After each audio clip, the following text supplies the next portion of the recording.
Donc ici, tu es en train d'écouter la vidéo pour la deuxième tâche des notes de cours cellules. Si tu es rendu à écouter cette vidéo-là, il faut absolument que ton tableau dans la tâche 1 soit complété. Donc, tu dois avoir écrit les définitions et les rôles pour chacun des constituants ici à l'aide de ton manuel avant de passer à l'écoute de cette vidéo-là pour la deuxième tâche. Donc, la première partie de la deuxième tâche, tu vas retourner dans ton tableau de la tâche 1 et tu vas venir te choisir une couleur par constituant. On ne choisira pas de couleur pour cellule, mais tu vas te choisir une couleur par constituant et tu vas dessiner ou en fait indiquer quelle couleur tu as choisi pour chacun des constituants. Tu peux prendre les mêmes couleurs que les miennes ou te choisir des couleurs différentes. L'important, c'est que tu choisisses des couleurs qui sont différentes. Donc, tu ne peux pas prendre la même couleur pour deux constituants. Ce qu'on va faire dans la deuxième tâche, c'est qu'on va aller identifier sur notre schéma de cellule l'ensemble des constituants avec les couleurs. On va écrire leur nom et pendant ce temps-là, je vais aussi t'expliquer la fonction globale de chacun de ces constituants-là. Alors, premier constituant, on a ici la membrane cellulaire. Donc, moi, j'ai choisi, comme tu as vu dans mon tableau de tâche 1, de dessiner ma membrane cellulaire en mauve. Toi, tu peux choisir ce que tu veux. La membrane cellulaire, qu'est-ce que c'est? C'est en fait la partie qui va délimiter la cellule. Donc, c'est elle qui va contrôler les entrées et les sorties à l'intérieur de la cellule. C'est comme la porte d'entrée. C'est comme les murs de notre cellule. Donc, c'est elle qui va faire entrer, par exemple, la nourriture à l'intérieur de la cellule, qui va faire sortir les déchets et qui va empêcher la sortie de certaines choses et empêcher l'entrée de d'autres choses aussi. Donc, il va y avoir des molécules, il va y avoir des particules qui vont pouvoir entrer par la membrane cellulaire et d'autres qui pourront sortir ou d'autres qui ne pourront pas entrer ou pas sortir.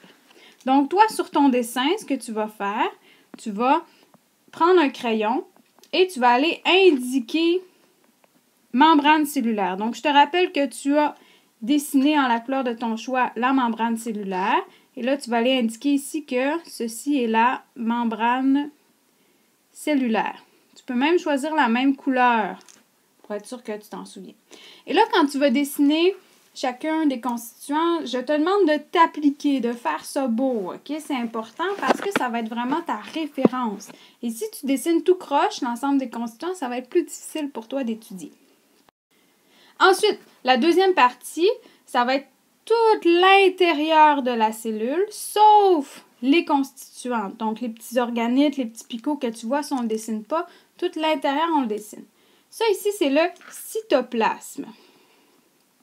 Cytoplasme, avec un Y. Cytoplasme. Le cytoplasme, c'est la gelée dans laquelle va baigner l'ensemble des organites. Et le noyau et tout ça. En fait, c'est comme une espèce de jello pas pris. Et à l'intérieur du cytoplasme, les organites vont pouvoir se promener, comme ça ici. Il va pouvoir avoir des petites particules ou des molécules de nourriture ou des déchets qui vont voyager à l'intérieur de la cellule, voyager d'un organite à l'autre. Ça va aider aussi à ce que la cellule puisse se tenir, elle ne s'écrase pas sur elle-même. Donc, étant donné qu'elle est remplie du liquide, le cytoplasme, ça lui permet de garder une forme. Ensuite, on a ici le noyau. Moi, j'ai décidé de dessiner mon noyau en jaune. Toi, tu peux décider la couleur de ton choix par rapport à ton tableau qu'il y a ici, ton tableau de la tâche 1. Donc, le noyau ici, c'est une partie très, très importante de la cellule. Le noyau, c'est comme le cerveau de la cellule. C'est le noyau qui va prendre les décisions et c'est dans le noyau aussi où on va avoir l'ADN. Donc, l'ADN, là, ça ressemble un petit peu à ça ici et c'est dans l'ADN qu'on a le code génétique, donc la recette de la cellule, l'identité de la cellule. C'est vraiment le noyau qui est la partie qui dirige la cellule. Pour protéger le noyau, on doit avoir une membrane nucléaire. Donc, nucléaire, c'est l'adjectif pour noyau. Donc, membrane nucléaire. La membrane nucléaire, elle a exactement le même rôle que la membrane cellulaire. C'est la membrane qui va permettre de protéger le noyau et qui va permettre aussi de laisser entrer des petites particules de nourriture ou des déchets et en laisser en sortir. Il va y avoir aussi de l'information, donc des particules d'information qui vont entrer dans le noyau grâce à la membrane cellulaire et qui peuvent en sortir pour aller donner leur message à d'autres cellules ou à d'autres organites. Donc, la membrane cellulaire, c'est la porte vers le noyau qui est comme le cerveau de la cellule, qui est comme l'ordinateur de notre cellule. Ensuite, on a les petites vacuoles ici. Mes vacuoles sont en bleu. Donc, les vacuoles, ce sont des réserves d'eau. Donc, dans les vacuoles, on va mettre de l'eau, on va mettre des réserves d'eau pour notre cellule. Les vacuoles de la cellule animale sont toutes petites. Il y en a plusieurs. Et c'est là-dedans que la cellule va aller stocker son eau. Ensuite, on a la mitochondrie. Mitochondrie ici. Qui s'écrit bizarre, là. En fait, si on le lisait comme c'est écrit, il faudrait lire mitochondrie. Mitochondrie. Mais en fait, on dit mitochondrie. À quoi ça sert la mitochondrie? Ça va être la réserve d'énergie. C'est là que la cellule va produire de l'énergie. Et là, l'énergie, nous, on l'utilise. On l'utilise pour tout, hein? On l'utilise pour marcher, pour respirer, pour parler, pour réfléchir. Donc, on a besoin d'énergie pour fonctionner. Tous les animaux ont besoin d'énergie et c'est la mitochondrie qui va la produire. Donc, la mitochondrie va prendre le sucre qui va être amené dans la cellule en passant ici la membrane cellulaire. Donc, quand tu digères, tu vas séparer tes aliments en sucre. Et là, éventuellement, le sucre va se rendre jusqu'à la mitochondrie. Et là, la mitochondrie va produire de l'énergie. Donc, de l'énergie comme ça ici, qui va pouvoir être utilisée ailleurs dans la cellule. C'est super pratique, la mitochondrie. Donc, c'est ce qu'on vient de passer à travers notre cellule animale. Maintenant, on va voir la cellule végétale, qui est un petit peu différente de la cellule animale. La première partie de notre cellule végétale, c'est exactement la même que notre cellule animale. C'est ici la membrane cellulaire. Donc, la membrane cellulaire chez la cellule végétale, ça va être la membrane qui va être le plus collée sur la cellule. Parce que là, tu vois, elle a comme deux petites épaisseurs, la cellule végétale. Elle a une membrane cellulaire et elle a autre chose. La membrane cellulaire, c'est celle qui est le plus collée sur la cellule. Ensuite, on a ici la paroi cellulosique. Donc, la paroi cellulosique.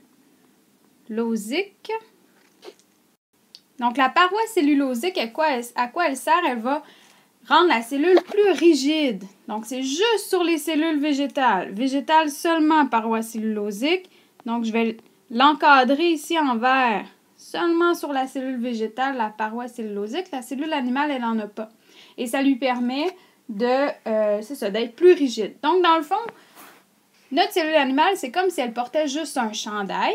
Elle a une membrane cellulaire, tandis que notre cellule végétale, elle a comme un chandail qui est la membrane cellulaire et un manteau par-dessus, la paroi cellulosique. Et ça fait que c'est plus rigide. C'est pour ça qu'elle a une forme aussi plus rectangulaire. C'est grâce à la paroi cellulosique. Ensuite, on a encore le cytoplasme. Donc, c'est la même gelée qui a les mêmes fonctions que dans la cellule animale, le cytoplasme, qui permet, c'est la gelée qui permet de faire voyager les organites et les particules de nutriments. On a ici la membrane nucléaire qui va aussi protéger le noyau de la cellule végétale. Donc oui, la cellule végétale, elle a aussi un noyau.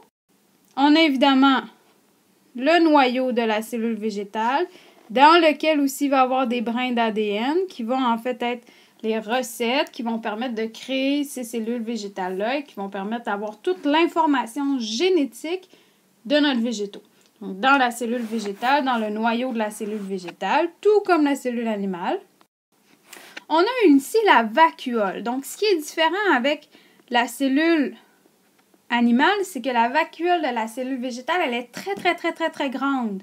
Et il y en a juste une.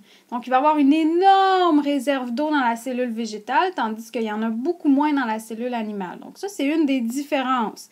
Je vais juste le souligner en vert. Ça, c'est une différence entre la cellule animale et végétale. On a ici les chloroplastes. Des chloroplastes, ça, ce sont seulement chez les cellules végétales qu'on a des chloroplastes. Ils vont permettre de produire de l'énergie à partir du soleil. Et ils sont verts. Je les ai dessinés en vert. Ça serait bien que tu les fasses en vert aussi. Parce que les chloroplastes, en fait, c'est eux autres qui vont donner la couleur verte des plantes et c'est eux autres aussi qui vont prendre la lumière du soleil, l'énergie du soleil et la transformer en sucre que nous, on va consommer ensuite, des sucres que nous, on consomme quand on mange des fruits, des légumes, des plantes ou quand les animaux mangent des plantes. Les chloroplastes, c'est seulement les cellules végétales qui en ont. C'est impossible qu'une cellule animale ait de chloroplastes parce qu'il n'y a aucun animal, nous, ni aucun autre animal qui peut prendre l'énergie du soleil et la transformer en énergie en sucre. Donc, c'est seulement les cellules végétales. Il faut que tu t'en souviennes, c'est important.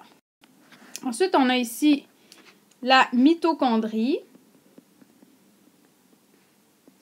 qui a les mêmes fonctions que la mitochondrie chez la cellule animale. Donc là, si tu remarques, j'ai utilisé les mêmes couleurs. Mon orange, c'est le même orange pour mon autre mitochondrie dans ma cellule animale. C'est important que tu utilises les mêmes couleurs. Et c'est ce qui complète notre cellule végétale. Donc là, ici, on va regarder ensemble les différentes cellules.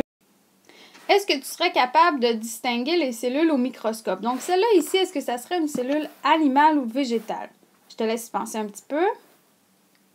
C'est une cellule végétale. Les cellules végétales, en général, elles sont en forme de briques et elles vont être souvent accrochées les unes sur les autres, comme ça ici. Donc, les cellules végétales sont très souvent les unes sur les autres ici.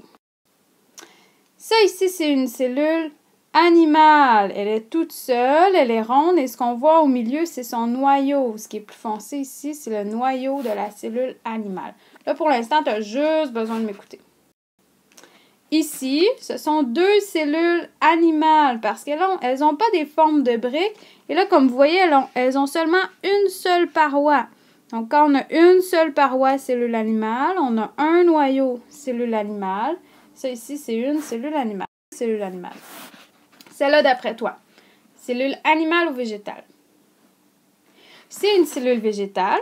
Ce sont en fait plusieurs cellules végétales. Donc, on a ici une cellule végétale en forme de brique et on la voit là qu'on a deux parois ici pour chacune des cellules végétales. Et ce qu'on voit au milieu, ce sont des chloroplastes. Donc, on a tout plein de petits picots de chloroplastes ici. Et ici, j'ai une autre cellule végétale qui a une double paroi, comme ça ici, cellule végétale. Oh, ça, c'est un petit peu plus difficile. Ce sont des cellules animales qui sont en fait des cellules musculaires. Comment je le sais? Bon, premièrement, elles ont une seule paroi. Deuxièmement, on ne voit pas les chloroplastes dedans. Donc, il n'y en a pas des chloroplastes. Je vais les effacer. Et troisièmement, elles sont rouges. Les cellules animales, végétales, elles sont vertes. Les cellules animales, si on en voit des rouges, généralement, c'est animal, en fait. Ça, c'est des cellules musculaires. Ici, cellules animales ou végétales?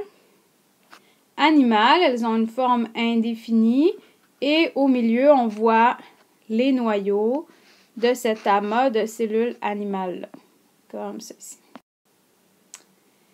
Ici, on a des cellules végétales, elles sont embriquées les unes sur les autres, double paroi comme ceci. Animales et végétales encore, on l'avait vu celle-là. Ici, cellules végétales, les deux parois, la grande vacuole d'eau et les chloroplastes, ils sont dessinés ici. Ils sont représentés en orange dans cette cellule-là. Tandis qu'ici, on a une cellule animale, on a une seule paroi, on a un noyau qui est plus grand, des mitochondries et on n'a pas de chloroplastes. Donc, c'est ce qui complète la tâche 2 des notes de cours sur la cellule. Tu peux maintenant réaliser la tâche 3 et 4 et valider ta tâche 3 quand tu vas l'avoir terminée auprès de moi à l'avant.